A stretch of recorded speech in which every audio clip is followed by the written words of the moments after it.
আসন্ন জাতীয় সংসদ নির্বাচনে রাজনৈতিক জোট গঠনের মধ্যেও ছোট দলগুলো নিজেদের প্রতীকে ভোটের লড়াই করতে বাধ্য হবে এমন বিধান যুক্ত করে গণপ্রতিনিধিত্ব আদেশ সংশোধনের খসড়া অনুমোদন করেছে অন্তর্বর্তী সরকারের উপদেষ্টা পরিষদ। এই সংশোধনীতে না ভোট এর বিধান ফেরানো হয়েছে এবং নির্বাচনী জোট হলেও দলের প্রতীক ব্যবহার বাধ্যতামূলক করা হয়েছে।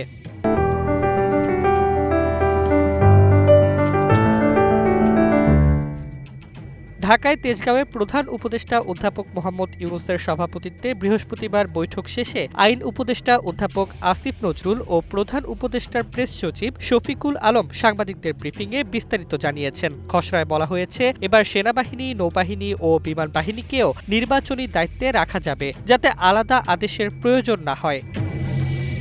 আইন উপদেষ্টা জানিয়েছেন, একজন প্রার্থী থাকলেও ভোটাররা না ভোট দিতে পারবে। এতে কোনো সাজানো নির্বাচন বা একক প্রার্থীর কারণে ভোটারদের ভোটাধিকার হরপ্রাপ্ত হবে না। এছাড়া প্রার্থীদের দেশি বিদেশি সব আয় ও সম্পত্তি নির্বাচন কমিশনে জানাতে হবে এবং তা ওয়েবসাইটে উন্মুক্ত থাকবে।